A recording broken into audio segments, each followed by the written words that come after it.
welcome to Overtime Hockey Talk. My name is Mark Paul. My co-host Justin Baker joining me today on what is playoffs beginning. Wow, I don't know what to call it. What do you call it? The opening day of the playoffs? Is that what you call it, Justin? I call it opening day. All right, opening day. It is the opening day. Forget baseball. Opening night. I don't mind baseball. Yeah, it's true. It's opening night. Yeah, there's no, that's the one thing with something like baseball, their playoffs, when you're like, what do you mean you're going to have a game for your playoffs at 1 p.m.? Like, why do you do that to yourself? That just seems weird. You want to figure out why baseball has kind of dropped in popularity. There's your start. I mean, I get regular season games. I mean, there's 162 of them. You got to play some games in the afternoon, but for the playoffs, come on. You don't need to play games at 1:30 p.m. Who's taking anyway, I'm not going to go down the road. Okay, we're here to preview the playoffs and go through all the series minus the Leafs and Lightning. We did an individual show on that. You can go back and listen to it. Subscribe to the show wherever you listen.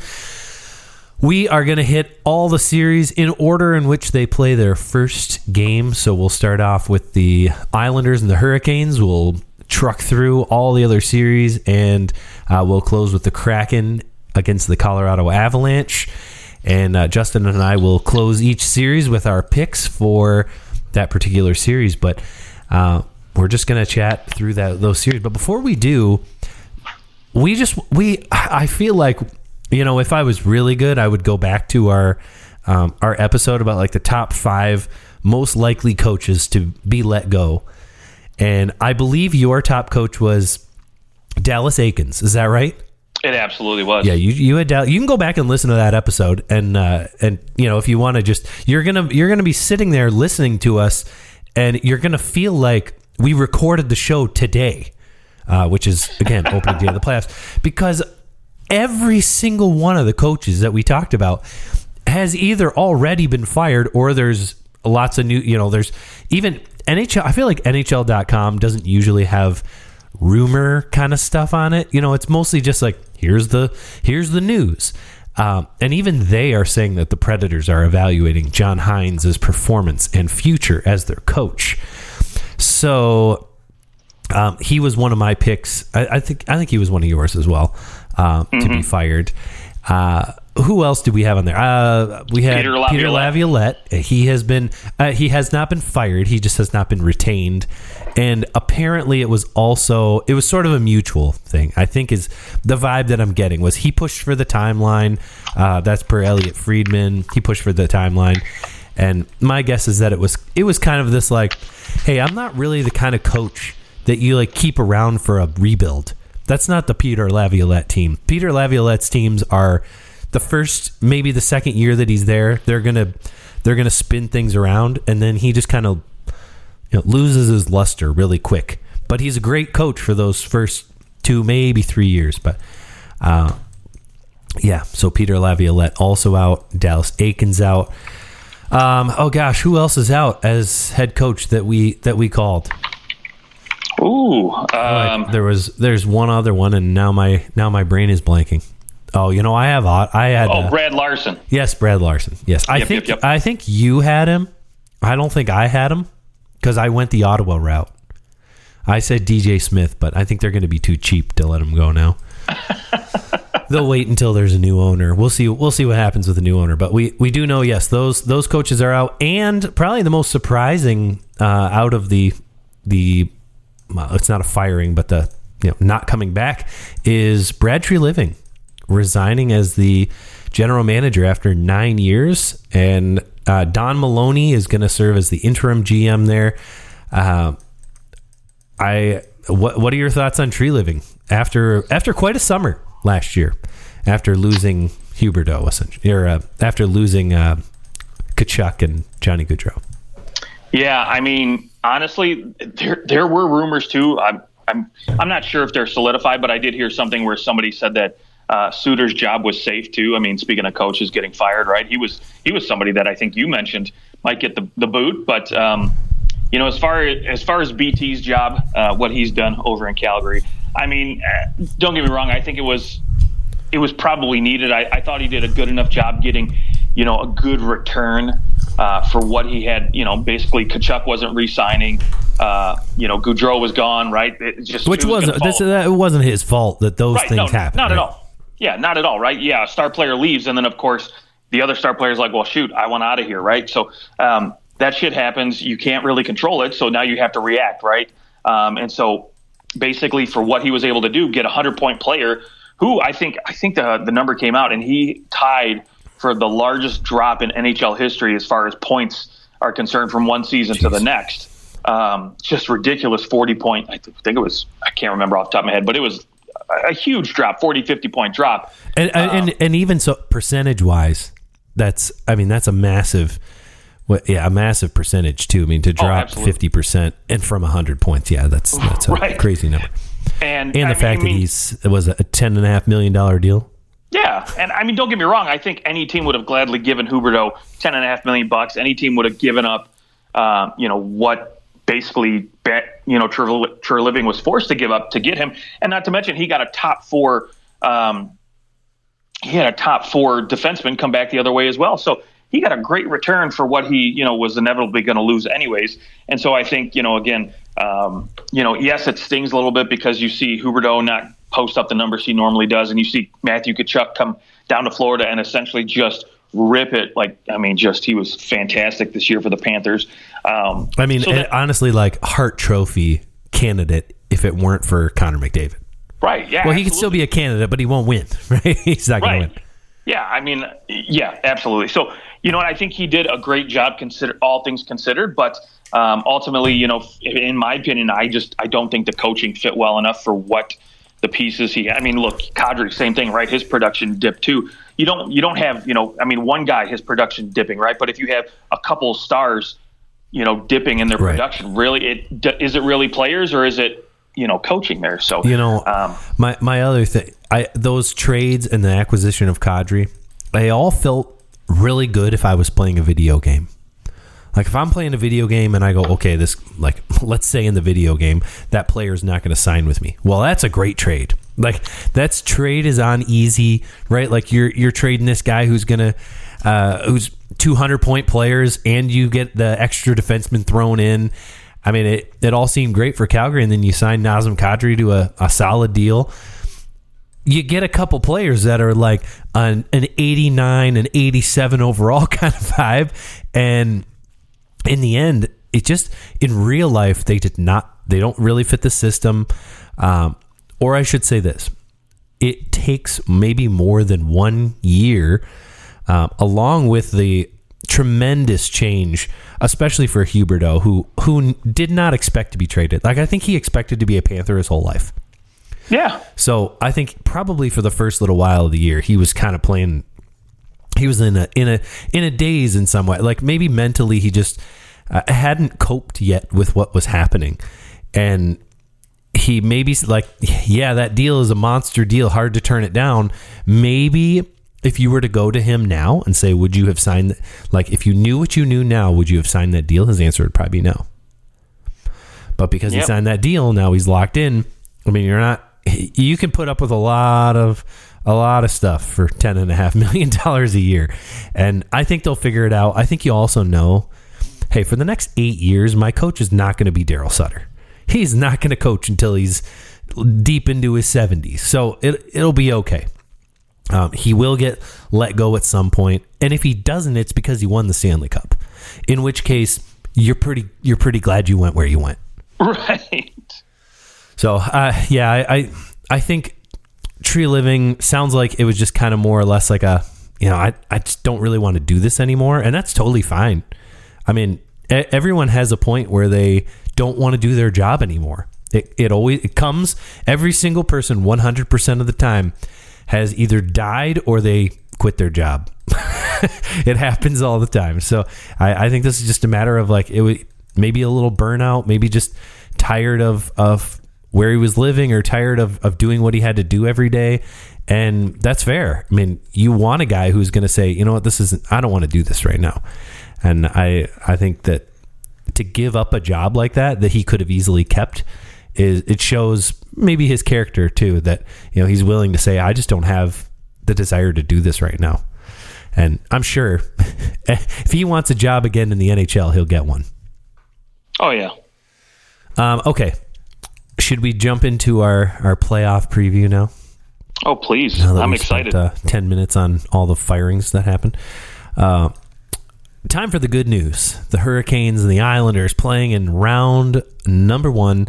The Hurricanes 3-1 against the Islanders this season. But I have a difficult time looking at that and not saying, well, the Islanders were really bad early on. Like, they definitely came on much stronger towards the end of the year.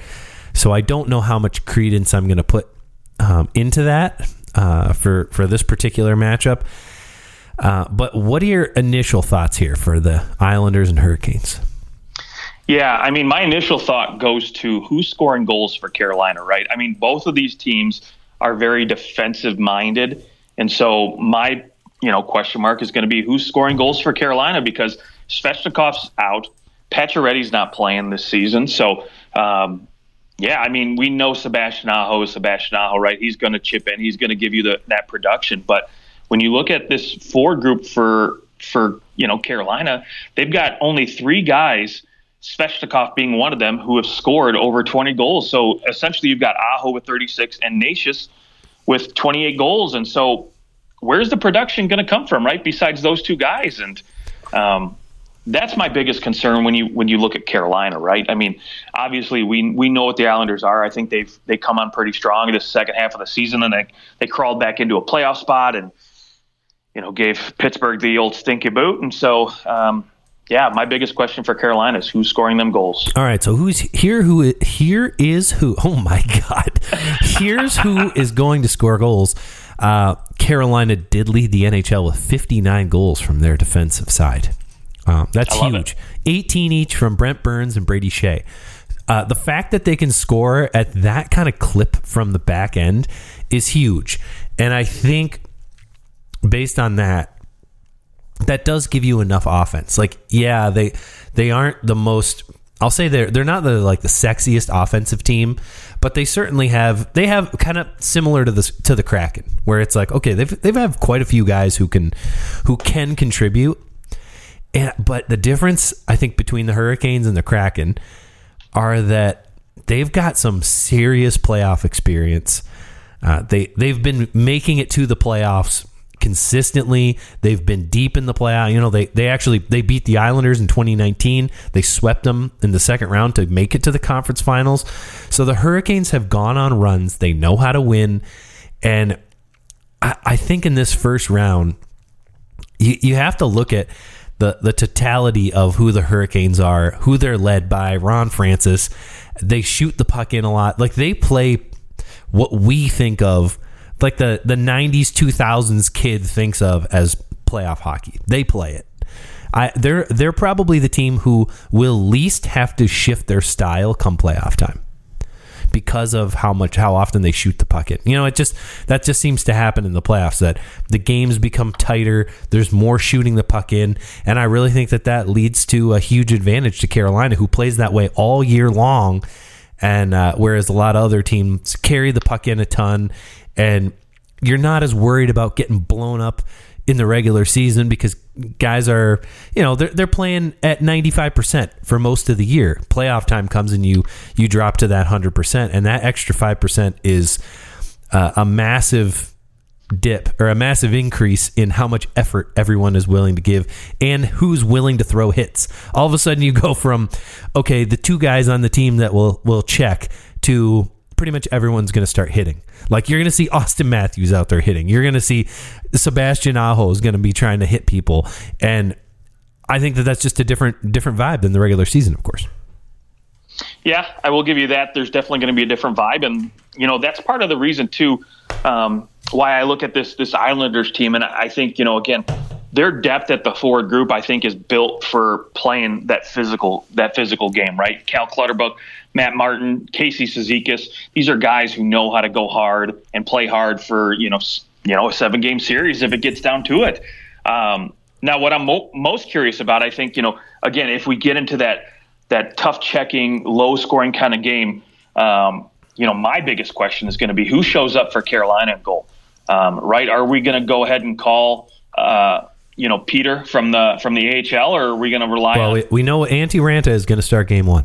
Right. Yeah, because Freddie Anderson, right? He hasn't been the same Freddie Anderson we've seen the last few years in Carolina. I mean, a .903 save percentage this year. Yes, he's been dealing with injuries again, and same with Ranta. And so, I don't know. Kochenkov would be great to have. I think sure. I would probably prefer him, but I have no issue with Ranta. I mean, Ranta last year in 13 games in the playoffs, a .922 save percentage, and this year he's been a .910 save percentage. He's above average.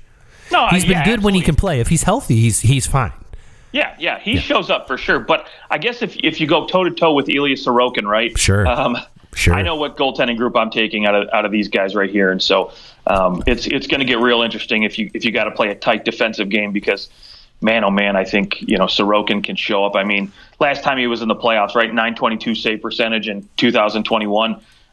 So clearly not his fault as far as why they didn't go past the first round, but. Man, this will be a fun little. And you also have Semyon Varlamov, who is just as good, who has been just as good this year. He's been excellent, and and I think you're not worried if he had to come in and play games too. Right, and I think people forget too that we're just a couple years removed from this being a New York Islanders team that went to back-to-back Eastern Conference Finals. Right, 100%. It's really like it doesn't feel like that long ago, but they went from a team that couldn't miss the playoffs to all of a sudden they missed the playoffs last year. Right. And so they're getting Matthew Barzal back. I'm not sure exactly how healthy they're getting him back, but of course it'll probably take a few games for him to get up to speed. But the difference this year that they didn't have, when they went to the Eastern Conference Finals back-to-back years, is they have Bo Horvat this year. That's going to be interesting. You lose one superstar in Carolina with Svechnikov out, and you have another, I don't want to call him a superstar, but you have another star player in Bo Horvat stepping in, getting a good taste of the playoffs now. And so, obviously he's been in playoff mode for the last week. I mean, we saw his last 4 games put up 5 points. He stepped up in a big way when the Islanders were facing elimination with Pittsburgh on their heels. So, now he gets his line mate back and Matt Barzal, so that'll be fun to watch. Yeah, and I think for the Islanders, the big unknown is that we didn't see very many games with Barzal and Horvat both in the lineup. Absolutely. So I mean that's the huge now question. It is a question mark, but also it's a wow. Okay, so you guys had basically Barzal all year, and then you didn't, and you had Horvat by himself all year, and you end up making the playoffs. Now, what does your team look like when both those guys are in the lineup? To me, it's one of those. It's a pro, but it's also a con, because those guys are going to take a lot of minutes. They're going to kind of still be getting comfortable with each other. It sounds like they're going to play together. That's Barzal's going to play in the wing with Horvat. That's what I'm seeing in the lineup. So it'll be interesting to see how they're utilized. And that's something, I'll say this for Carolina, they've at least, Svechnikov has been out for long enough to where this lineup's pretty figured out. Like, they know who's playing with whom, and they're all comfortable together. That's an advantage, I think, for Carolina. And I think another advantage for Carolina too, right? If we get down to again, playing a chess game here of who's going to beat who, right? If you have to go down to the nitty gritty, back to the head coach, right up at the top, right? If I got Lane Lambert and Brendamore, I'm taking Brendamore all day. For a second, I thought you said lame Lambert. I was like, why is he making fun of this guy? What did he do to him?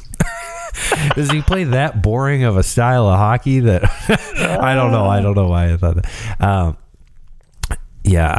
I think this series is going to be, it's going to, like you said, like you've been saying the whole time, it's going to be tight checking. We know that. Certainly advantage Ilya Sorokin and the Islanders from a goaltending perspective. In my opinion, practically everywhere else, advantage Hurricanes from like depth to defense. Their defense just activates so much differently than the Islanders. Not that the Islanders don't have a good defense, but I'll say one thing that I do know about this series that I can predict with 100% certainty: Sebastian Aho will advance to the second round. With certainty, huh? Well, there's a Sebastian Aho on the Islanders on the defense, and I like that though. That's good. I know it. Okay, well, anything you want to add to that before we give our predictions? Let's go predictions. Okay, well, I'll start.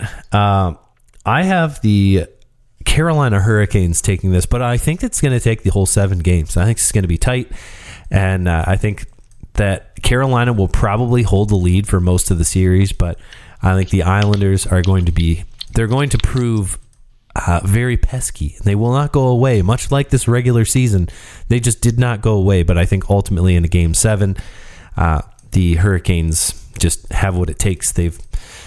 As a team, they've been here many times before, so I think that's what helps them over the top.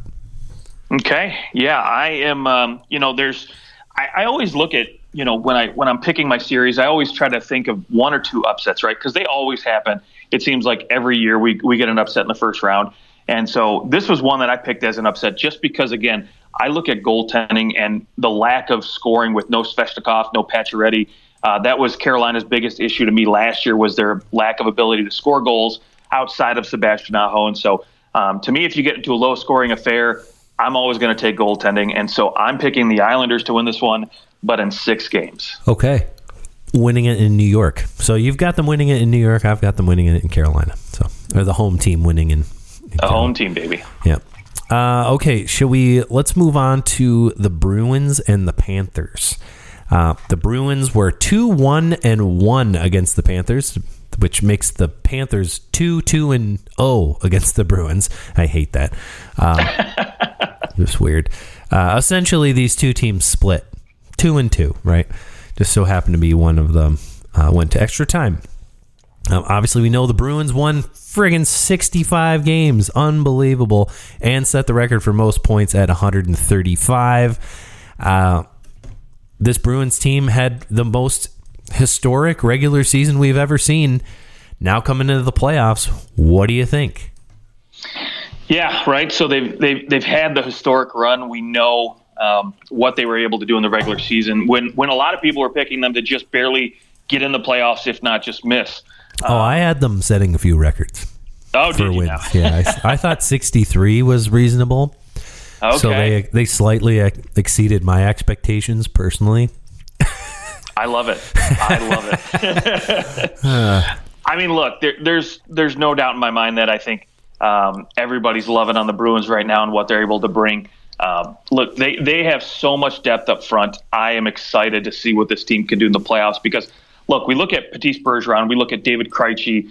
These guys are, up there in age. I mean, even though they seem like ageless wonders, and they could probably go on playing another 5 years if they, keep playing the way they did this year. But ultimately, I think, again, this is going to be one of those, last gasp runs potentially for the Bruins. Who knows, if either one of these guys will re-sign again in the offseason. But I think right now they've found some chemistry there. We saw it with Pasta and Krejci in the World Championships last year. That they seem to click, right? And they come in the regular season, they put them back on a line together, and it works so well, right? And he has, I would say he would be my runner-up probably for MVP.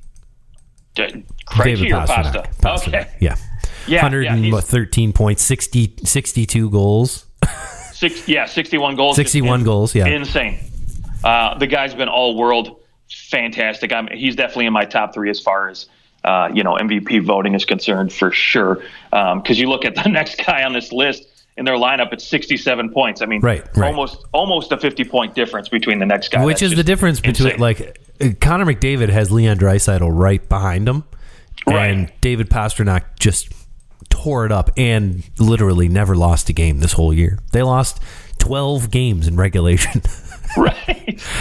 Yeah, but the great thing about this Bruins team is literally if one line's not working, this is a team that, in my opinion, can roll all 4 lines all the time, right? If you have a team like, for example, the New York Islanders, we talked about them. If they're struggling to score, right, that Matt Martin, Clutterbuck line isn't one you're going to go out there to put in and try to get a goal, right? You're putting them out there in tight checking situations to play some defense, right? But this bottom line with Thomas Nosek, Garnet Hathaway, and Nick Foligno, they're a line I think could easily chip in a goal or two when needed, right? They would be like they're Darren Helms of last year with Colorado, right? Where they had those timely goals. I think like Thomas Nosek and this line here could be that kind of line where they'll chip in a timely goal when you need it and just really put the team over the top when maybe guys like Bertuzzi or Postum, might struggle at some point. I don't know. I doubt it. But, again, they have that ability.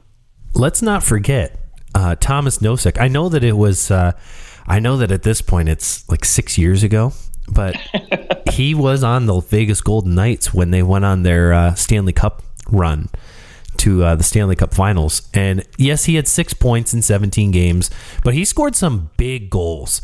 I can't. I'm looking at his stats now. He had 1 game-winning goal, and I remember maybe it was an OT goal. I don't remember, but I remember him having a huge goal. But he scored 4 goals in those playoffs.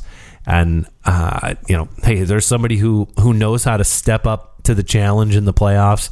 And yeah, he's not going to really be relied upon to score goals. They're probably they could, but they're probably going to be the guys that go out to piss off everyone else. You're going to try and knock Barkov off his game. You're going to probably try and get Tkachuk to fight you. See if you can't. See if Garnet Hathaway can't pull him out of the game for 5 minutes. Who has been fantastic for Florida. We'll get to Florida, but that third line, is there a better third line than Charlie Coyle, Taylor Hall, and Tyler Bertuzzi from a talent standpoint in the NHL right now? Yeah, that's insane to think about, right? That's your third line. I mean, we'll ultimately see if that ends up being the third line or if one of those guys get moved up, right? Because Patrice Bergeron, right? He's still a game time decision for game 1. But I think that's a whole bunch of baloney. He's going to play game 1. Yeah, I think so too. And so ultimately, I think that pushes Bertuzzi back to that third line, and Zacha moves back down to that second line with Krejci and Pasta. Yeah. But again, man, that's just disgusting depth. You have a former Hart Trophy winner on your third line. Yeah. You have a guy that, I mean, again, Tyler Bertuzzi, he's going to come in so hungry, I think, in this series, right? He played in a Detroit team that has just been absent from the playoffs for so many years now. One of the longest playoff streaks in the NHL without making it to playoffs, right? I think they're like second or third on that list behind Buffalo and who else? Maybe Ottawa, I think it was. But anyways, again, this is a guy who's in a contract year. He's looking to prove something, and he's going to be a guy to me who's just going to go out there, balls to the wall. He's going to hit everything that skates on the ice, and he'll be there right in front of the net, chipping in goals all series long. Yep, and a big playoff from out of Garnet Hathaway is going to go. He's a UFA as well. Going to go a long way to getting him, a deal that maybe pushes him into that $3 million range, which is huge for a player like that. Absolutely, definitely possible. Okay, let's talk defense. We haven't hit defense in this series yet. We really haven't talked Florida Panthers much yet, but I think we know what the Florida Panthers are going to bring. I think Paul Maurice said that, and I quote, "I'm going to play Alex Barkov 47 minutes tonight." That's what he said. So, I mean, we know their plan. Their plan is to not play anyone outside the bottom 6 or the top 6. I don't think that they're dying to have Nick Cousins and Giovanni Smith and Colin White be out there for much longer than like 8 minutes of the game. Yeah, Eric Stahl might be in the same boat. Right, Giovanni Smith though, I could see him. I mean, watching him in Detroit, he goes out there and he can hit, he can skate. Right, he just doesn't really chip in offensively. His last 5 games, he played 456, 640, 448, 749, and 640. So he's averaging about 6 minutes a game, 5 minutes a game, somewhere in there. So, I mean, they do not play their bottom guys very often. No, I mean, what I will say, though, the last few games, though, right, they're fighting for a playoff spot, right? So, obviously, it's, you understand why, right? You're not going to play that bottom 6. You're going to play your best hand. But now you're fighting to win the playoffs. So, I think that's why you made the move for a guy like Tkachuk, because you wanted to go deep in the playoffs. Right. And this is probably the biggest gulf for Florida to cross is going to be the fact that they really only have 9 forwards that they feel comfortable playing at any considerable amount of time, a 5-on-5. Whereas the Bruins are going to healthily roll every line. And that maybe doesn't make a difference in game 1 or 2 or even 3, but eventually that is going to catch up. especially since the Panthers have been playing, like you said, balls to the wall down the stretch. And the Bruins, they've just been kind of on cruise control, and they're so damn good. They beat everybody. I know. And that is going to be a huge gulf to jump for the Panthers. Is going to be, how do you beat this Bruins team with only 9 forwards? You're going to either have to play those guys and hope that coaching wise, from what we've seen Paul Maurice do in the playoffs, I can't say that I'm confident that he's going to line match very well. So I'm concerned from a forward standpoint. I mean, I'm not concerned about their top 6. I mean, I think their top 6 can at least compete with Boston's. I think they'll hang with them. It's going to be the rest of the lineup that's got me scared. Well, that's the thing, right? You talk about matchups, right? You're playing your top 6 anytime. I mean, that top 9 for Boston's on the ice, right? And then you see their fourth line out there, then you can roll out Eric Stahl or maybe throw out. Well, and Eric Stahl has been. I mean, he's been playing actually quite a bit. I was surprised to see how much he'd been playing in the final 3 games. He was averaging about 17 minutes a game. Yeah, he's been effective. Yeah, he's been effective for this team. But yeah, it's going to be tough for the Panthers from a forward standpoint. Now, when we talk defensively, how many minutes do you think Aaron Ekblad's going to be playing? Oh my gosh, he and Brandon Montour are probably going to see 26, 27 minutes each a game easily. And then when you look at, Gustav Forsling, again, he'll probably play 24, 25 minutes as well. Radko Gudas, you might see him chip in. The rest of the guys, Mark Stahl, you'll probably see them chip in 15 minutes each, to be honest. I don't really see them playing any more than 15, 17 minutes apiece. Yeah, I think kind of what I foresee in this series is who can, you kind of have this Matthew Tkachuk, Brad Marchand. That I really like that matchup because it's kind of 2 guys that are both kind of seen as douchebags. They're a lot of people don't like them from playing against them kind of standpoint. They're sandpaper. Exactly, and they're the guy who is going to just kind of spear you in the balls. So they're those kinds of guys. And Brad Marchand's gotten away with it for a very long time. Matthew Tkachuk doesn't put up with anything. I'm just wondering who kind of breaks first from that standpoint. Who is going to get pulled into the fight? And from Florida's standpoint, that's going to be you're going to get Radko Gudas trying to get guys going. And from Boston's standpoint, that's going to be that whole fourth line.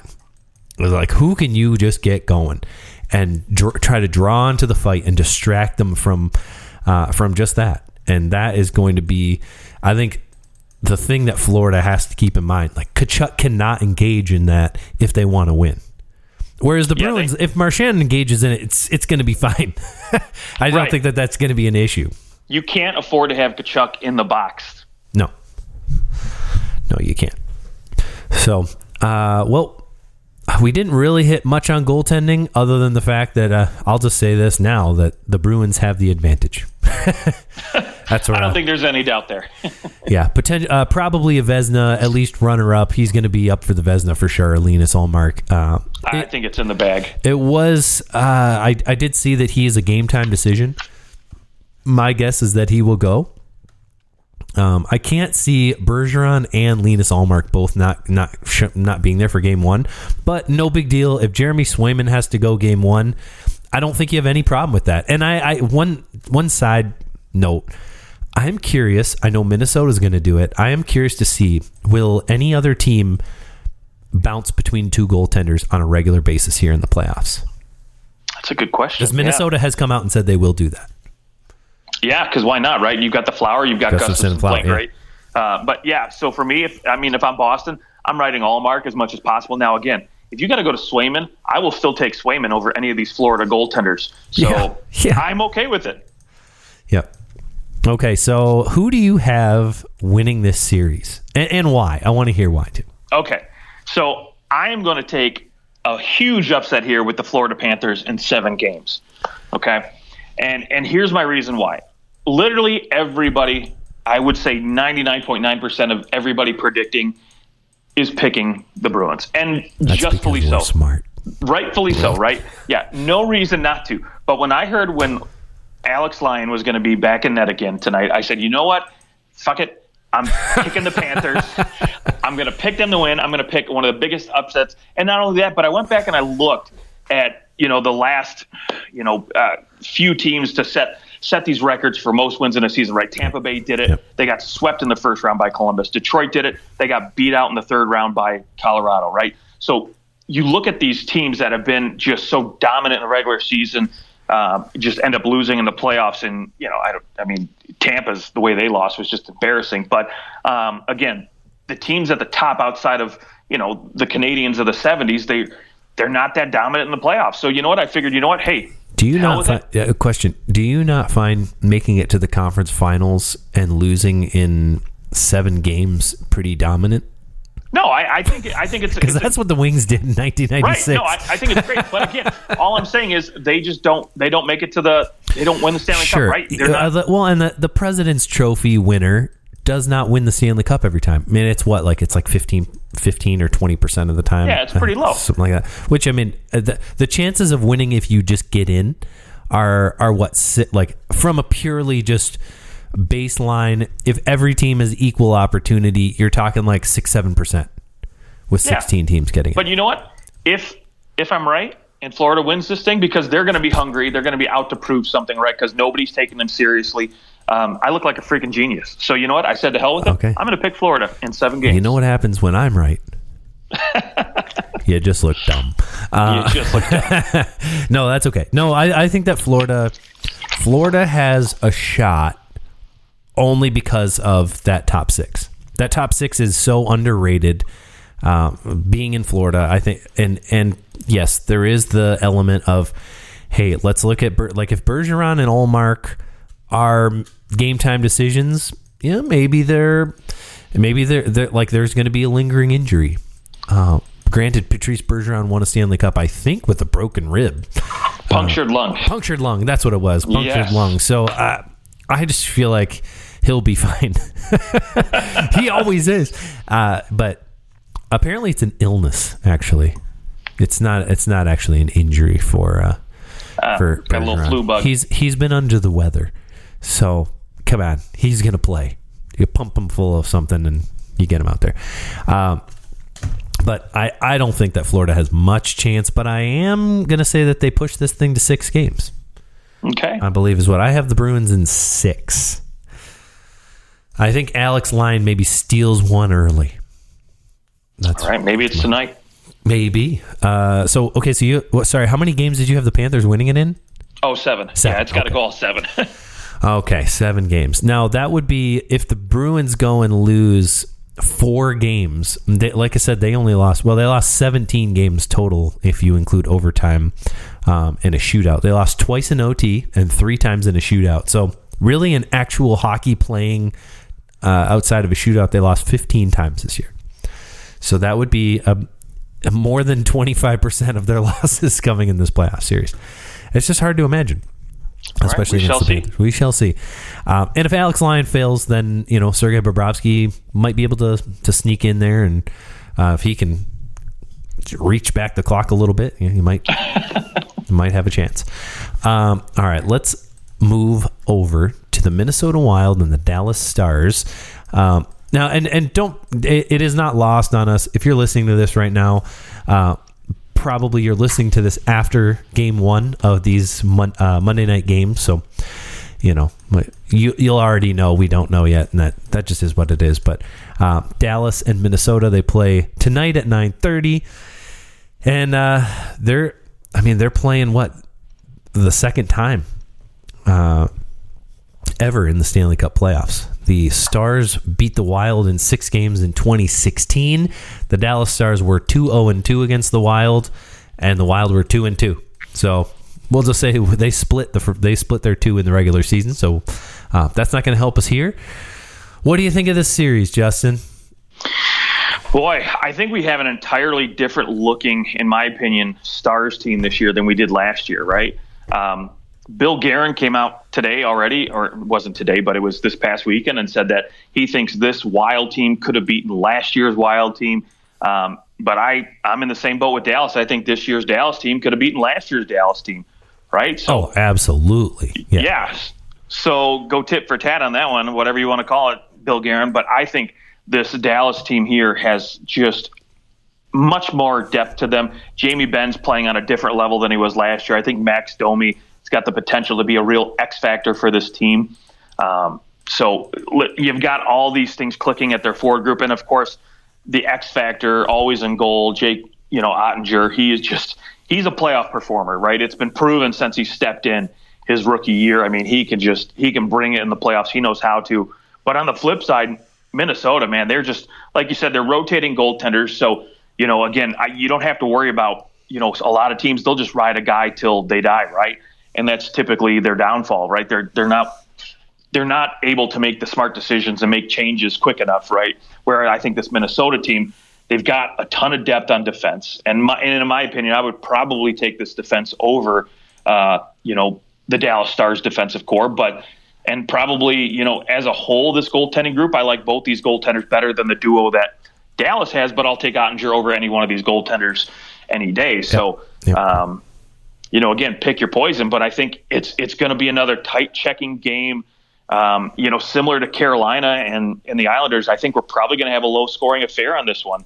Because if you're Minnesota and you can somehow shut down, that top line just a little bit, I think that's going to be your best bet to pulling away in the series.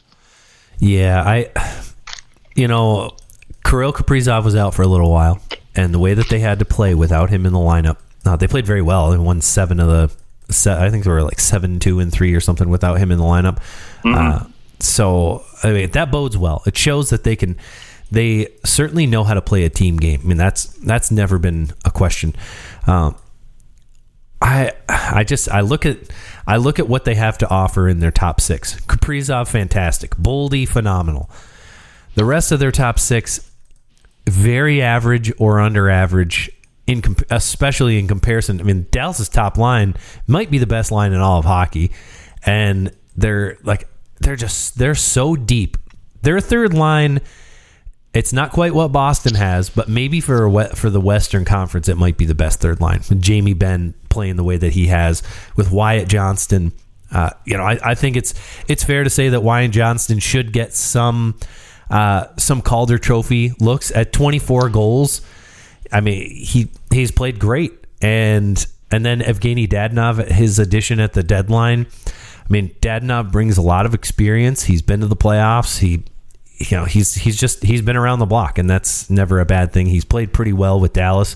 15 points in 23 games since arriving there with the Stars. So I look at that, and I just see a confident, motoring forward group, and the Wild.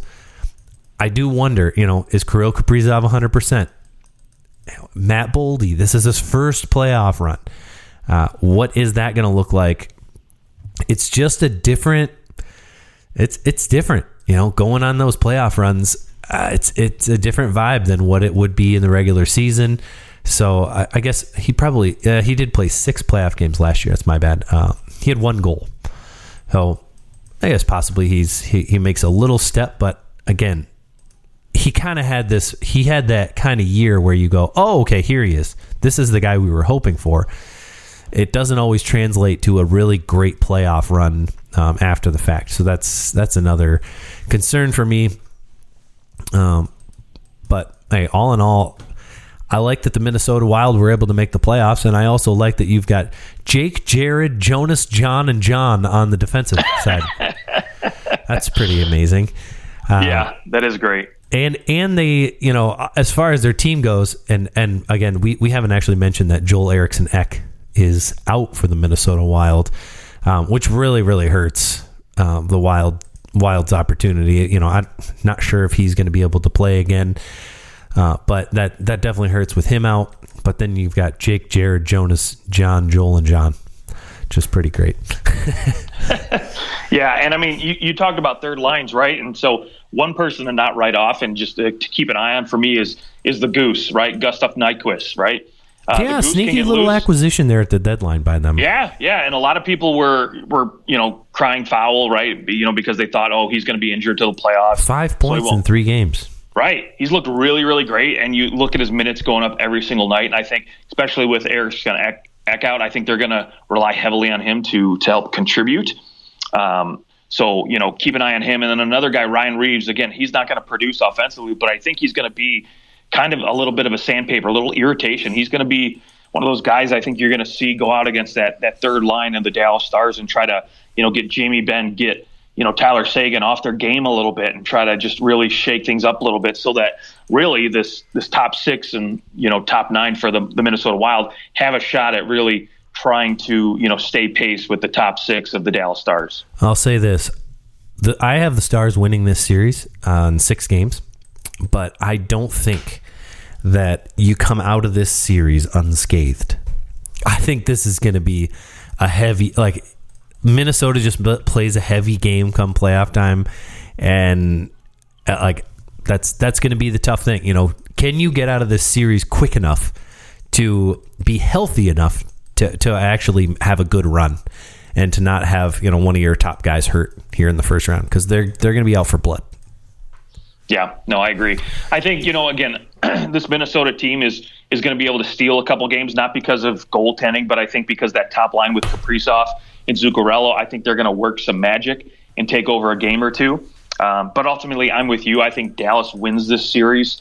I just think, in the long term, Ottinger is going to be too good for them. And then Minnesota's really going to, this is what I've been saying all year long. They needed a centerman. They need a top 6 centerman to really take this team and anchor that top line and go to the next level. And so they're gonna miss out on that. That's really going to hurt them, I think, in the long run.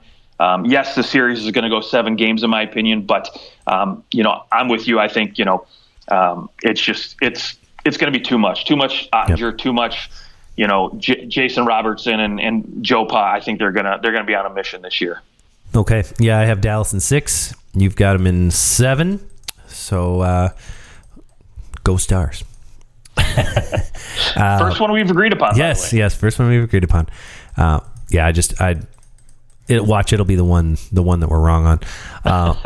All right, let's go to the Oilers and the Kings. The final game 1 being played on Monday. We've got a rematch of last year's 7-game series, and boy, oh boy, it's going to be a fun one. How many freaking points did did McDavid and Draisaitl have just against the Kings last year? I should have looked it up before this, but I think they had 14 somewhere in there. They were 2 points a game. So I mean, the question is, can the Kings contain McDavid and Draisaitl? A healthy Draisaitl, by the way, which I guess Draisaitl got hurt in Game 6 against the Kings. Yeah, I mean, don't get me wrong. You look at this LA Kings team, and I think they've got 2 of the best shutdown centers in the game, right? I mean, we talk about Patrice Bergeron and Sasha Barkov, but I mean, I'll take Anze Kopitar and Philip Deneau, as much as I would any of those other guys. But man, I think you can only shut down Draisaitl and McDavid for so long, and for I don't think you can do it a whole entire game. I mean, maybe one game for an entirety, but eventually they're going to break through, right? They're too smart. They're too quick. They're too good. They'll find ways to get around both these guys and break out. And so to me, it's, if LA has any chance, right, they need to get production out of their bottom line guys, much more than Edmonton is hoping to get out of theirs. And then of course they've got to get the better goaltending. And I mean, Korpisalo has looked really, really good for LA this year. I mean, so far 11 games, 7 wins, and a .921 save percentage. And I mean, I hate to say it, but I think it's going to take a .930 plus save percentage to win this series if you're LA. And I hate to be to the point right now, but that's what I think it's going to take. Because so you think you would say that, well, that they need a very high save percentage because they're going to outshoot them that badly? Well, I mean, I think Edmonton is, I don't know if Edmonton's going to necessarily outshoot them. Because I don't think, Edmonton is the worst defensive team in the Western Conference by far, outside of Seattle, right? So, I mean, they definitely, you could score on them. Yeah, no, I'm not saying you can't score on them, right? But again, I just think again, when you get down to it, Connor McDavid and Draisaitl are going to do their thing, and they're going to put up the shots. They're going to put up the points, but you have to minimize that damage. And if you allow them to be the only ones that are scoring, right, you can shut down everybody else, say in net, right? Say you let Connor McDavid and Draisaitl score, a total of 10 goals this whole entire series, right? But if you go 7 games and you only give up 10 goals, you're looking pretty good, right? But, again, if you're LA, you've got to find ways to just to minimize that damage, because they're going to get their opportunities, they're going to get their chances. And so I think, again, you're just going to need stellar goaltending. Yeah. You're going to need a stellar defense, and I think LA has that. They have the ability to shut down, but, it's, in my opinion, I just think ultimately these guys are too good. They're on a mission, and there's a reason why, Vegas has picked them as the Stanley Cup, favorites this year outside of Boston. Yep, they like the flashy numbers. I'll say this about this series. I mean, they have played each other a lot the last calendar year, right? 15 times in the last year, and then they'll play another 4 to 7 here. So 20 plus times that they'll have played in a calendar year. That's a lot of times against another team. I think the biggest difference that we're seeing this year from last year is Drew Doughty, right? Like he's going to make a considerable difference. Can he shut down McDavid? I don't think so. No one else has been able to. So to me, it's more, can you outscore the Oilers? I mean, you don't want to get in an all-out sprint with them. You won't win. But LA was no slouch when it came to scoring goals. I mean, they had 280 goals in the season. I mean, it wasn't that they couldn't score goals. I think something I'm looking at down the stretch, the Kings kind of they struggled. They went backwards the second half of the season, whereas the Oilers, my goodness, the hottest team headed into the playoffs, 9 straight wins, and they look like it's going to take a team with a tremendous amount of depth to be able to beat them. Because if there's one thing the Oilers don't have, it's depth, right? Which has always been the thing. It's depth. But shoot, they're maybe the one team that doesn't need depth because their top end is just so good. And then Matthias Ekholm has made all the difference coming in there and has absolutely solidified the back end and has made it like you can actually play goal now back there for the Oilers. And that's a huge bump that he's created for the Oilers. So they don't just win on their offense. They now have that steady guy back there who they can rely upon. Outside of that top pairing, and Darnell Nurse is good. He's good, but he's not a number one, 100% all the time type of defenseman. He's a 1A, maybe a 1B, but you surround him with other defensemen, other pairings that can get the job done, and the Oilers are in a good spot. Where do you see this series going compared to last year? I guess I did forget to say that the other player that for the LA Kings, where am I going in my brain? The player for the LA Kings that was not there, Quinton Byfield. He did not play last year, I don't think, in the playoffs, right? I'm not really I don't know, but I actually thought you were going to go with good old Kevin Fiala because he was in Minnesota last year. Kevin Fiala too. Yes, Kevin Fiala too. He played in 2 playoff games last year. And had 1 shot on goal. So I'll say he wasn't an impact, but I like him going this year. I think that he's built for the playoffs, and I think it'll be interesting to watch him play. I think this could be a little bit of a coming out for Quinton Byfield, even if they don't win the series.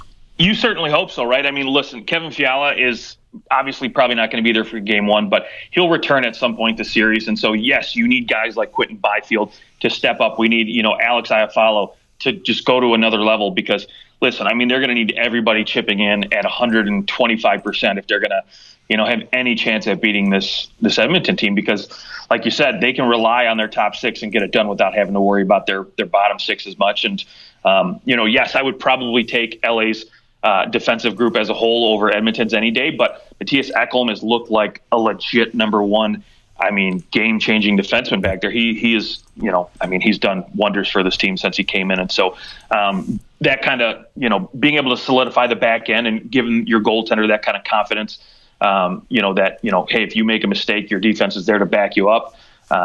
It'll be great. So, but for me, I think, prediction time, I'm taking Edmonton. I think it's hard not to. Almost impossible not to. I think they'll do it in 6 games. I think LA's got an opportunity, and they'll get some decent goaltending where I think they could probably walk away with a game or two if Draisaitl or McDavid only managed to put up a point in a game or something like that. They could come away maybe with like a 4-3 victory, but if that's assuming that the bottom 6 is a little dry there. So okay, I'm picking the Oilers also. I'm going 7 games. I think that the Kings have the horses to kind of push this a little bit. And Philip Deneau, Anze Kopitar, you can't count them out with their ability to shut guys down. Maybe they can't shut down McDavid, but they certainly will be able to keep everyone else at bay, and I think that that's also important. And we didn't even really talk about Adrian Kempe, who followed his 35-goal season up with a 41 this year. There are some good offensive players on the LA Kings, and also, hey, Jonas Korpisalo was only there since the deadline. I know that it hasn't been perfect thus far, but he certainly has played better than what they were getting before, out of Jonathan Quick and Phoenix Copley, even who basically saved their season to begin with, but still getting below average goaltending. And now with Korpisalo in there, he may be just the tune-up that they needed to kind of get them close to winning. I don't think they can. I don't think they will win, but I think they could win with really great goaltending.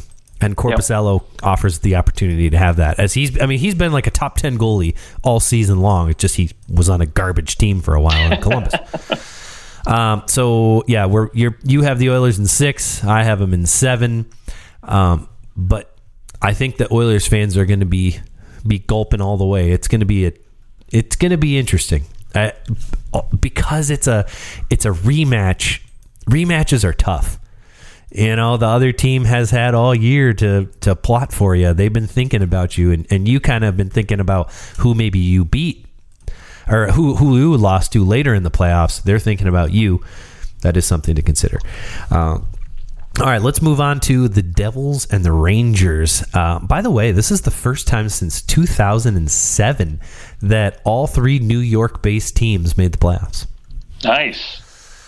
Yeah, and the first time that the Devils and the Rangers play each other since 2012. It's been 11 years. They played in the Eastern Conference Final, and the Devils won in 6 games to reach the finals, and then they, eventually lost that one to the LA Kings. Good old Zach Parise days. That's right. He scored some big goals.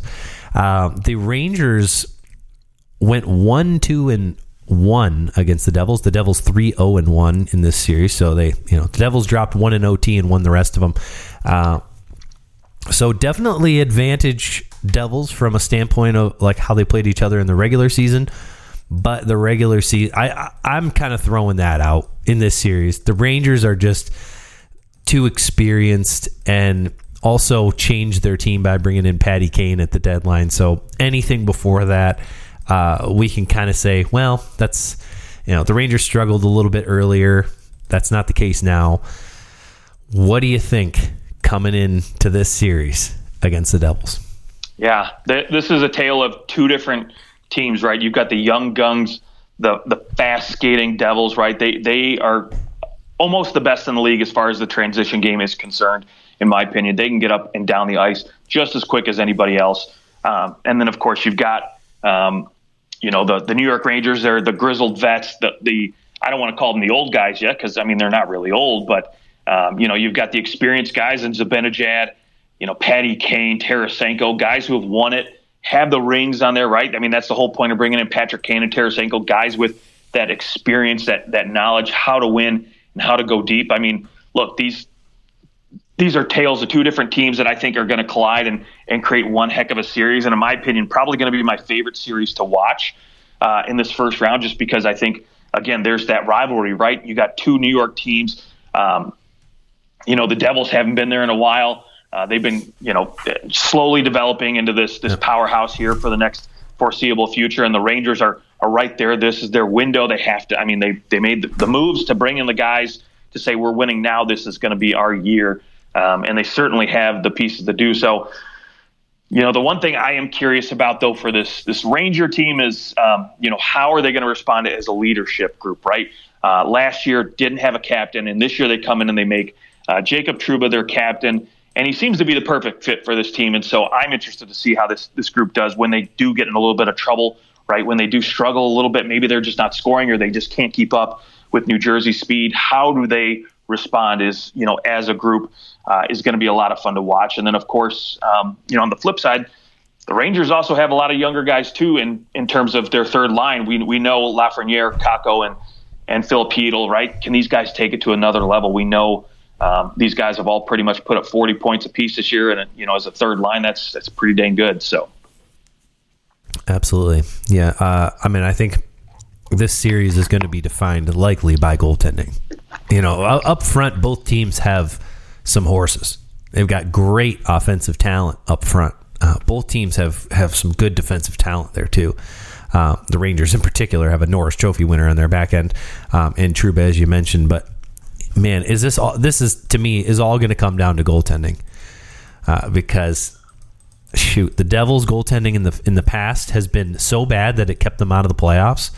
And this year, Vitek Vanacek has been really good, but he has also, he's been in this position before where he was relied upon, and he played for Washington in the playoffs last year, really struggled, gave up 7 goals in 2 games in the 2 games that he started last year, and in 3 playoff games he did win one of those games, so he's 1-1, but 4.25 goals against average and an .855 save percentage. And I know this is with a totally different team. It's a totally different year, but you're also going up against Shesterkin, who in the quarter of this season, and he kind of struggled early on in the season, but 12-3-1, 1.98 goals against, and a .934 save percentage, and 2 shutouts in the last 23 games of the season for Shesterkin. He was absolutely dirty. Yes. And he's walking into the playoffs. If you have a .934 save percentage in the playoffs, you're going to win probably 49 out of 50 times, unless the guy has a .935. The other guy on the other side is .935. That is phenomenal. And boy, can Vitek Vanacek keep up? That is going to be a huge question. Can he at least stabilize the Devils enough to where the Devils can throw Shesterkin off of his game with second best offense in the Eastern Conference. They're no slouch from an offensive standpoint, and a very good defensive team as well. But Shesterkin is the X factor. The 100% is the X factor in this series. We're not going to see any Yaroslav Halak barring injury. No, not at all. It's going to be all Shesterkin for sure. And then the other X factor, we haven't really talked much about him. He's in a contract year, but he's been relegated to the third line. And I just look at this and I say, okay, cool. You got to find a way to better utilize him, because essentially in the 21 games he played with this team, he put up 9 goals. So he's almost on pace for a 40-goal season, and that's Timo Meier. I think when you get down to it and you have to go to your depth guys, right? Having a guy like that on your third line right now is, I don't know if I would call it a third line, but essentially he's playing with Erik Haula and Jesper Boquist. So that's your third line, and that's a pretty damn good third line. Not as good as, Boston, like we talked about earlier, but pretty close. Pretty close to it, right? So you have a guy who can put up some goals and can chip in. So it'll be interesting to see, obviously, in the offseason what happens with him. But outside of that, from the Devils, too, another guy that I'm interested to see if he plays in the playoffs, and I don't see him right now, at least on Daily Faceoff. They have it last updated as far as this morning at 11:30 a.m. But Luke Hughes not on the top 6 pairing right now. Scratched for game 1, which I think is fair. I actually think it's fair. I mean, their defensive, their top six, their whole defensive group has been so good. I know Luke Hughes was really good in the regular season. I think he showed enough to get an opportunity. But I think as the Devils go, you got to start the guys you've been playing all year long. They're healthy. You just got to play them. And then when invariably one of your D-men goes down, or you find, hey, we need to sprinkle in a little more speed here. You can shift guys out. You can move Ryan Graves out of the lineup. You can make adjustments as need be. But I think this is the smart move going into game one to shelter Luke Hughes, give him just the opportunity to be a part of the team, and then bring him in later in the series. Maybe it's game two, but you bring him in a little bit later into the series after he kind of gets his footing in the playoffs.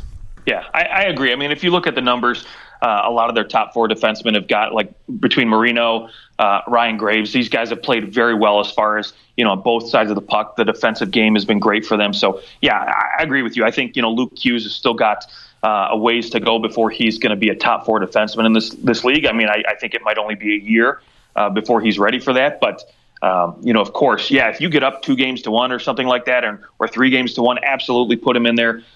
See what he can do, give him an opportunity, play him, that 13, 14 minutes on that third pairing, and, roll him out there for maybe some power play time and see what he's got. Yeah, and, just to mention this too, the Rangers, their top six is very different than it was last year. You added Patrick Kane, Vincent Trocheck, and Vladimir Tarasenko into your top six. Their third line stays the same from last year's playoffs, that kid line of Lafreniere, Hedl, and Kakko. So you've really changed things up from an offensive standpoint. And, Patrick Kane's been fine since coming to the Devils. Can he be the Patrick Kane that they're hoping that he can be? Yeah, I think so. I mean, I think he's one of those gifted players that knows how to turn it on, right? And I think you're coming from a situation where you've just been in a losing culture for a couple of years, and now you get an opportunity to come to New York, and it takes time to adjust, right? I mean, personally, I don't know what goes on inside the locker room, but I think the Rangers have a good leadership group already, so it would be easier for him to transition. But as far as his style of play, right, he's been a guy who's been a line driver. He's been a guy who's created the offense, and really, it's been the Patty Kane show in Chicago for so long where, essentially, if he wants to go out there and play a certain way, the coaches just let him do it, right? Yeah. Now he comes to a New York team where, he's playing on a top line right now with Kreider and Zibanejad, and those guys play a certain way. They've already got that developed chemistry. And so you're trying to, find your way in with those guys and how to get a piece of that, right? Just to kind of okay, how can I contribute to what you're already doing? Not necessarily how can you contribute to what I'm doing. Can take some time to adjust. And, I think the great thing for Patty Kane is, he's very versatile. So if, maybe, that top line's struggling, he can, swap up and down that lineup, put Tarasenko up there and then put Patty Kane back with Panarin and see if you can't get that chemistry going back again. All right. Yeah, it is one of the head scratchers to me that they're not putting him with Panarin. Who do you have winning this series? I know who you have. I know who you have. Right. I mean, I'm a Rangers fan. We've all known. We know. If you listen to the show, Justin's picking the Rangers and Shesterkin.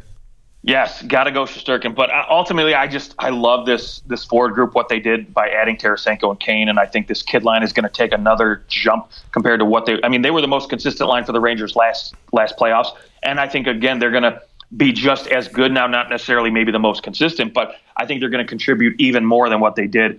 And then you've got, just a fantastic defense and the best goaltender, in my opinion, right now in the playoffs. Okay. Yeah, I am going the Devils.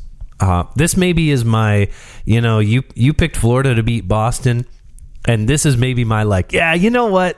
I really would like to see the Devils win this series. It would really fire this rivalry right up if that were to happen. And I think they absolutely have a chance to win this series. 100%. I think they've got the offense. They've got the speed. That's going to be the Rangers' biggest difficulty is keeping up with the Devils. However, come playoff time, everything gets a little more congested. That leans towards the Rangers. So what type of game are we going to see between these two teams? That'll be determined by who kind of controls that play. And of course that X factor is Shesterkin. However, I have the Devils winning in 7 games. I don't think home ice advantage is going to be a huge factor in this series because of how close they are together. Sure. But I think that, and you can just stay at home if you want to in between these games because of how close they are, which is a really nice perk. But I think that addition of Timo Meier, to me, I'll take Timo Meier over Patrick Kane and Tarasenko. I think he makes that big of a difference and is ultimately the reason the Devils win. Okay. All right, let's move on to the Golden Knights and the Jets. This is, I don't know. Is this going to be Jonathan Quick, or is it going to be Laurent Brossoit? I think that's who they're going with to start the playoffs, actually. But I don't know if they've announced it yet. No, Brossoit. Oh, yeah, it's Brossoit. Yeah. Right now, at least according to Daily Faceoff. Okay. Yeah. So, I mean, the game's not till tomorrow, so that I don't know that they know 100%. Right? Like you don't have the guy going off the ice at a certain time. That's usually the way to know is, oh, he went off the ice first, he's starting tonight, kind of thing.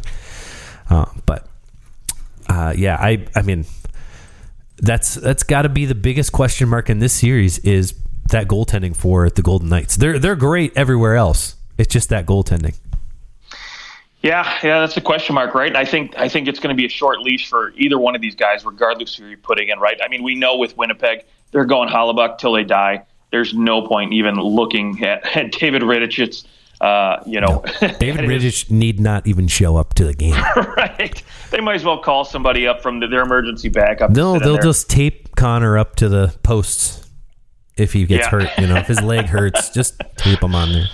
Right.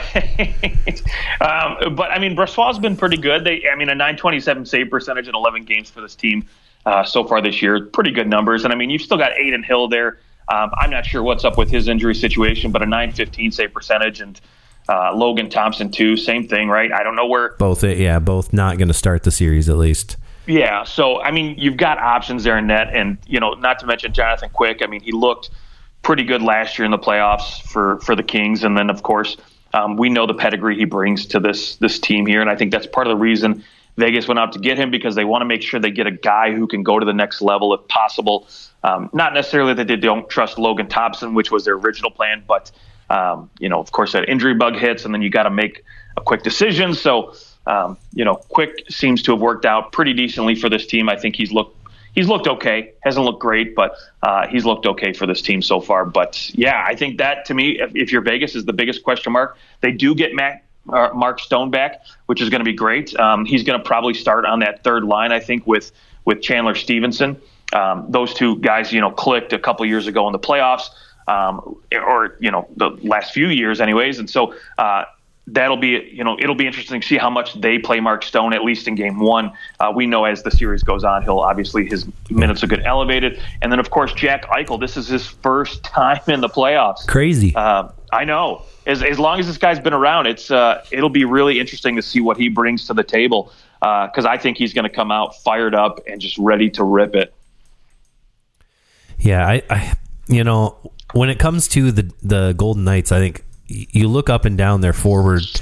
Their forwards they've got lots of depth.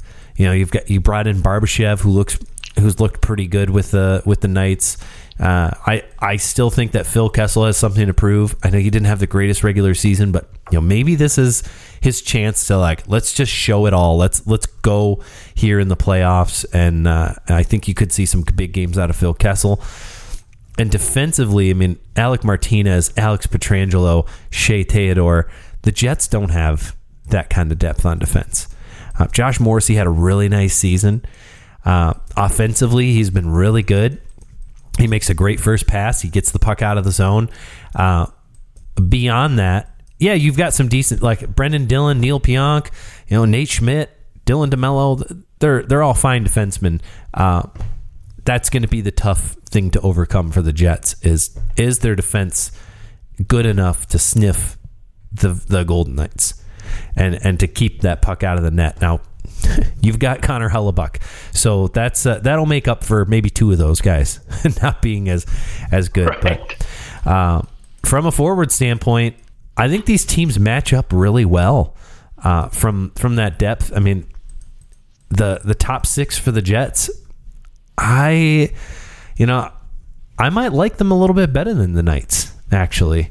And come here in the playoffs, the Jets had such a tumultuous season. They get here, they're in the playoffs. Can they take this and turn it into something?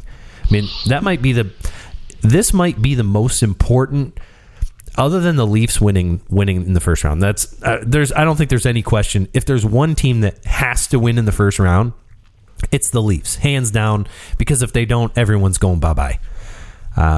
But I think the next team might be the Jets. That, like, if the Jets can win here, it's going to change the direction of their franchise if they can win a round. If they don't, they just get smoked by the Jets. I think you're going to see a lot of these guys go. I think Dubois might be gone in the offseason. I think you might have Scheifele or Wheeler gone. Like, I think this could be a huge turning point for this organization, more so than almost any other team. And even the Leafs, yeah, you're going to fire guys, but you're not going to go and get rid of Matthews and Marner and Tavares. Like, you're not trying to move those guys. This could be the end of the Jets if they lose. And it's probably more likely that they lose than they win. Even though I picked them to win in 7.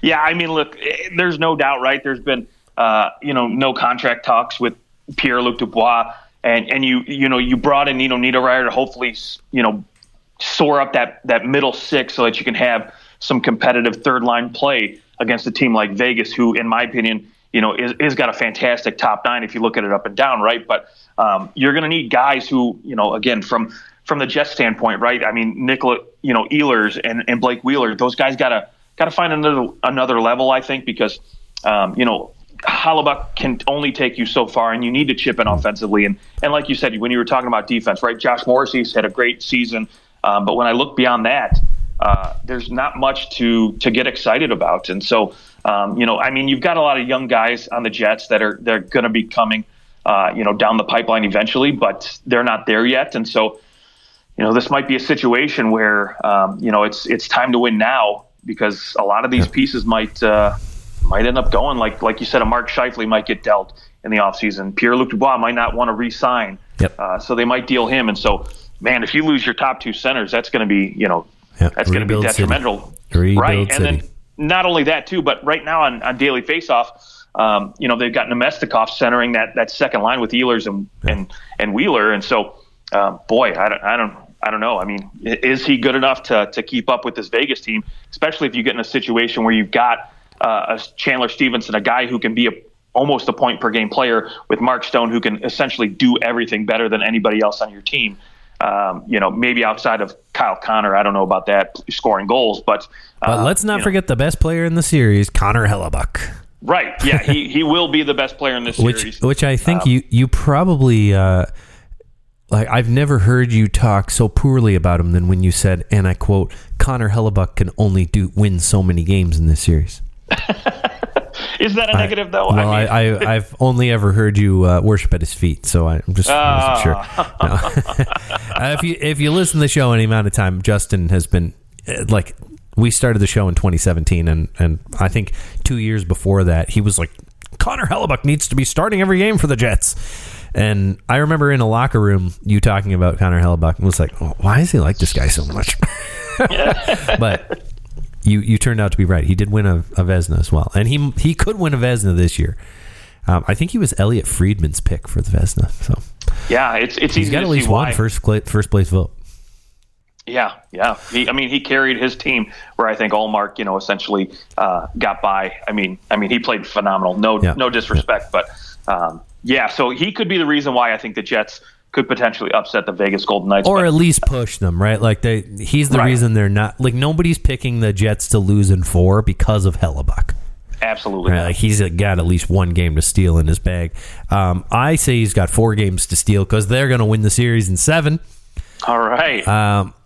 I think maybe this one's more my Florida's going to beat Boston. This is a much bigger reach, I'd say. But I think that the Jets have something very interesting to give right here, and the Golden Knights. I just have a thing against the Golden Knights. So hey, that's fair. I mean, I've been dying for them to get back into the finals ever since 2017. Since they last went. And, I'm a huge Jack Eichel fan, so I want to see him have a good playoff year, especially his first go-around at it. Because, of course, with that contract and the injury last year, it's just going to be, a lot of negative attention that maybe he doesn't necessarily deserve. So I would like to see them win around here. And how many games do you think they're going to take? It's going to take? Well, it's going to take 6 games. 6 I think, games, okay. Hollywood's going to steal a couple here for sure. But ultimately, I think Vegas's depth at the forward position, especially in that middle 6, is just going to be too much. And that defense is just gonna do a tremendous job because, again, if you're not going up against Pietrangelo, you've got to go against Shea Theodore, and either one of those guys are phenomenal number 1 defensemen on any other team. And so, I think the Jets are going to have a hard time trying to match up against those defensive pairs. Okay. All right. One final series. We have the winner of the Central Division and the defending Stanley Cup champions, the Colorado Avalanche, taking on the Seattle Kraken. And this is, I believe, the one series where the lower seed has a better record against the top seed during the regular season. The Seattle Kraken 2-0-1 in this one. The Avalanche won 1-1. So, but Seattle took 2 of the 3 games, and they will play each other. This is Seattle's first playoff series since joining last season as a expansion team. I believe the best turnaround in NHL history in terms of points gained on one season over another. And I think the biggest news of note is that Gabriel Landeskog will not play all playoffs due to his knee injury. Yeah, that's too bad. I mean, don't get me wrong. I don't want the Avalanche, and I don't think they would have repeaed it anyways with him. Do you have something against the Avalanche from like your childhood? Did they cause trauma to you? Not at all. But don't get me wrong. I think this is still a very good team. However, I just think again, it would have been better for me to see a Colorado team that is, I guess, has all their stars back to see what they could do, especially without Kadri this year. But ultimately, that's not the case. So they're going to have to go without him and see what they can do. But let's not forget they do have McKinnon, Rantanen, who is a 55-goal scorer, and Cale Makar, of course. So, boy, it's going to be a lot of power to try to slow down.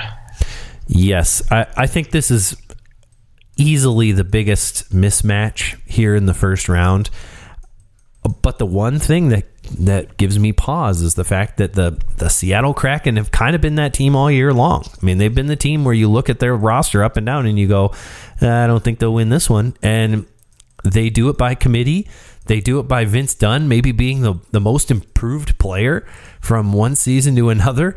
This year, he's been fantastic. Looks like a number 1 defenseman. And Jared McCann and his 40 goals. I mean, what a pickup! What a goof up by Kyle Dubas there. He could have had Jared McCann instead of Alex Kerfoot.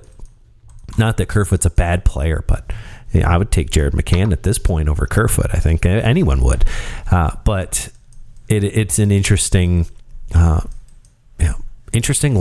I mean, they just top to bottom. They just have tons of depth, and that's how they've played, and that's the attempt that they're going with right now. Whereas the Avalanche are quite the opposite. They're quite top heavy. Their bottom 6 is okay, not probably one of the weaker bottom 6s in the league, but their top 6 is just fantastic.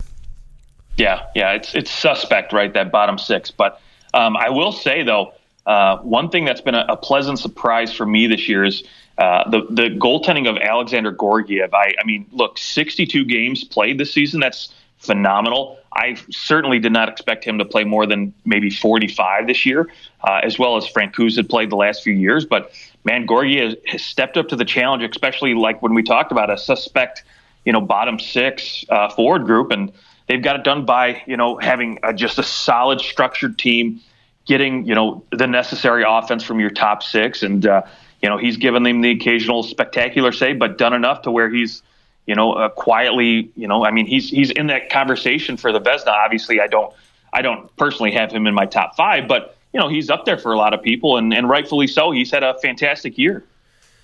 Yeah, and, he's played 2 playoff games. He hopped in 2 games last year. Did not start either one of them, but played well. 9.35 save percentage. He played fine. But that's going to be question mark number one. He's never really played in the playoffs before. How is he going to play? So I mean, Colorado certainly has question marks, but by gaining this matchup, they have way fewer question marks than the Seattle Kraken do. A lot more depth, much higher talent levels at almost every position. Actually, I'll say at every position. And this is just such a mismatch. However, I think because of the system, I'm willing to lean into what I think that the Kraken can do, and I think they'll make it interesting. I don't think this is going to be a sweep, although I will say this is, if there was one that I had to bet on to be a sweep, it would probably be this series. Especially like Andre Burakovsky's injured for the Kraken. He's not going to play all this series. The only way he plays again this year is if the Kraken move on to the next round. I vote that as unlikely. Can Philip Grubauer come back and haunt his old team? Like all this time, everyone's been like, wow, what a great move by the Avalanche to not bring him back. And then if he goes and just like turns a number and goes back to Grubauer of 2 years ago and is great. I mean, he had an .895 save percentage this year, and he's going to be starting game one. So, yeah, I mean, I will say, if there is an opportunity for you to prove your worth as far as your contract is concerned, this is it for Grubauer, right? Your first shot in the playoffs as an expansion team with the Kraken. Man, if you want to make an impact and say, you know what, guys, I was worth every penny, go out and beat your former team, the Avalanche, right? And then, of course, the Seattle, city would just go crazy just for one round. Just to win one round would be just phenomenal for them, just to start their playoff lives. However, I'm with you. This goaltending has not been good enough for me. I think, this Colorado team has too much firepower. And they've been on fire. Yes, absolutely. 31-7-4 since January 14th, the third best points percentage. Yeah, and I think there was a number I saw where they were, 19 points out of a playoff spot at one point, and managed to come back and win the division, and that was like that. I think they were 19 points out of the division lead.